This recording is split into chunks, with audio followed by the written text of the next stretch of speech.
Hey ladies and gents, Joseph here, and it's Harpy deck profile time.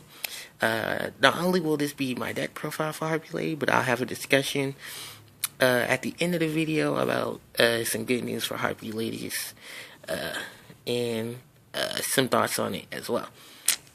So I'm going to get into the deck profile.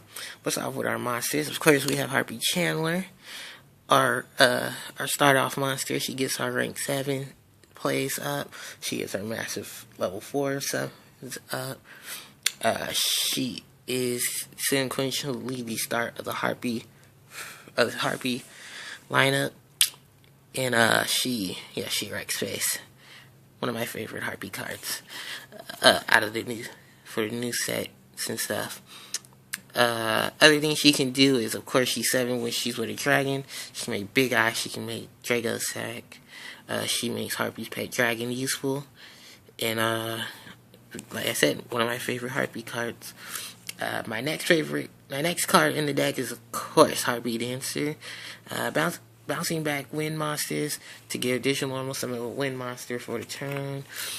This works simultaneously with Harpy's Hunting Ground, so you can play Dancer, bounce Dancer back, and then summon another Harpy, so you can blow up more cards. And because she has such low attack, she can get under Bottomless Trap Hole, which is one of the staple things to have with Harpy Dancer, is the fact that she can get under Bottomless.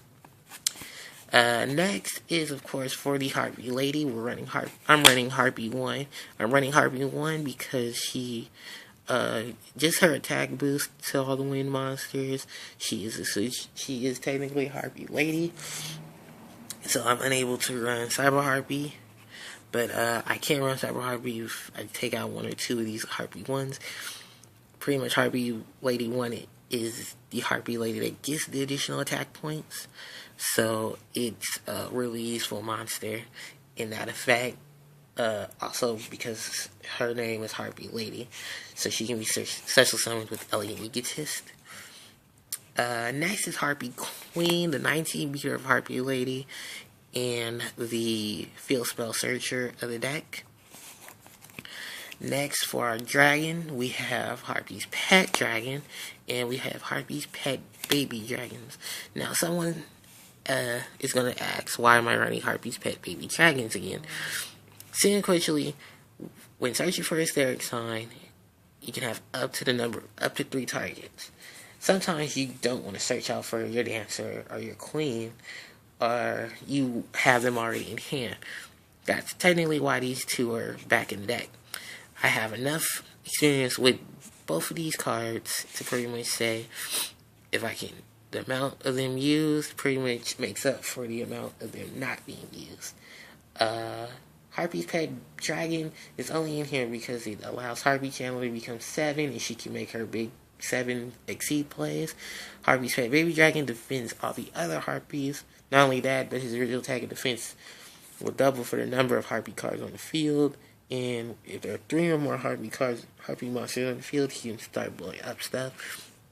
And this works beautifully with Harpy Dancer because of the ability to bounce wind monsters back. She can bounce it back and utilize him again and again. That turn, so pretty much I'm rocking 3 dragons for the other Harpy Ladies. So, outside of the Harpy Ladies, the last monsters in the deck are, of course, the Zephyros, the Elite, and the Summoner Monks. The Monk being able to pitch my Harpy cards pitch my spells and traps from my spell cards from my hand, so I can get level 4s on the field. Zephyros being able to bounce back dead cards, so I can use them again when needed. Pretty much just synergizes with this deck entirely. On the spells, we have Triple Hysteric Sign. Of course, this card is our searcher. It sets up our plays. It sets up our big plays when we need our monsters. Being able to discard this off of Hysteric Party and Summoner Monk, so that we can search during the end phase. That turn for Harpy cards replenishes the hand, and it's just all around just really good spell card. Next, and also it gets Ego. Before I completely almost forgot that. Next, of course, is Harpy's Hunting Ground. In addition, Hysteric Sign. This is pretty much one of the best Harpy cards in the deck because it pretty much turns your entire Harpy army into MSTs. Not only that, it gives them additional 200 attack and defense to all the winged beasts. Trust me, the extra deck is full of winged beasts as well. Zephyros is a winged beast. And this just pretty much plays into how I run the deck a lot. I'm not running Divine Wind. I've been there and done that. And I just didn't like it. So,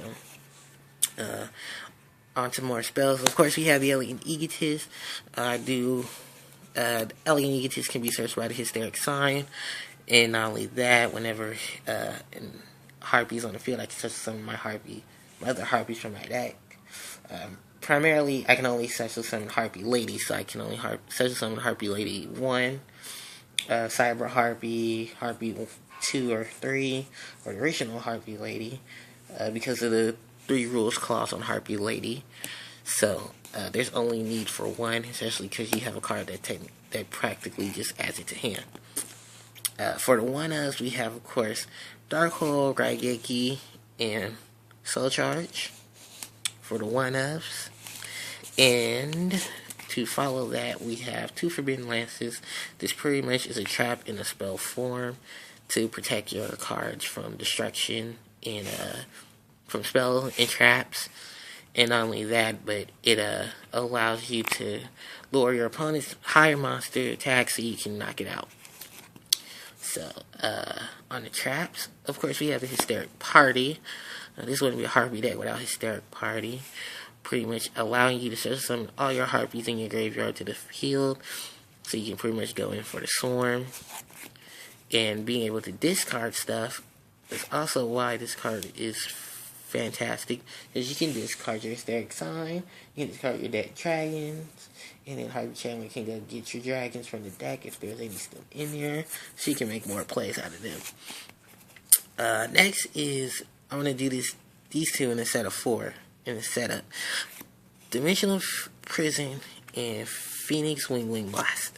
Pretty much these 2 cards are here for monster removal. Wing Blast allows me to discard dead cards in my hand, while Prison allows me to banish monsters that I don't want to deal with. They both pretty much help with getting rid of monsters that you don't want to deal with. And I know there are a lot of monsters in the format that no one wants to deal with, so having both of these in the deck pretty much helped me out in that aspect of monster removal. Next is 2 Breakthrough Skill. Because of monster effects, the deck is Harpy Lady, so being able to pop them and getting their effects off during the turn pretty much is just a +1 in all of itself. Next is 2 Traps done to deal with. I know everyone is running massive traps, and the only issue that I have against this card is, of course, Wiretap and Decree. But other than that, well, if you Decree, that pretty much states that is your only trap, and you were really afraid of something I was going to do. But other than that, Trap Stun is pretty much here so that if I go into OTK, I can just OTK and not have to worry about anything.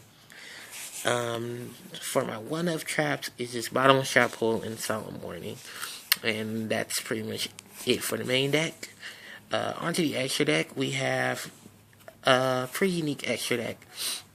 It starts out with double Harpy's Phantasmal Dragon. I know people are probably saying, why are you running 2? You only need 1. Pretty much because this deck still is generating more wins than normal. It's now splashing 2 Phantasmal Dragon. And it's just in case I don't have material on one, I can make the other with the Party or the Soul Charge, and I'll be fine. Other than that, it protects your Harpy monsters from battle and being targeted by card effect. So, pretty much allowing itself to attack directly while it has its material. It's pretty much this, I say at this point, is our boss monster for right now. And a little later, we'll pretty much, once we know what Harpist does, that's the new Harpy card. I pretty much see how I can synergize this deck with Harpy Harpist. Other than that, we don't know what she does because we just know her level and her attribute in her name. She's level 4. She's Wind attribute. I'm assuring she's Winged Beast. That'd kind of be stupid if she was Dragon. Well, she clearly looks like a Harpy lady. And of course, all the Harpy ladies are Winged Beast. So, other than that, that's pretty much technically it. We have 2 Lightning Chidori because, like I said, this deck is wind-oriented. This is a wind-oriented card. And this helps against a lot of plays because a lot of people set cards now. So, dropping Chidoris into the game, sending set cards to the deck, and then sending face-up cards to the top of the deck, pretty much to just to deal with people trying to stun or trying to mess up other plays that you need.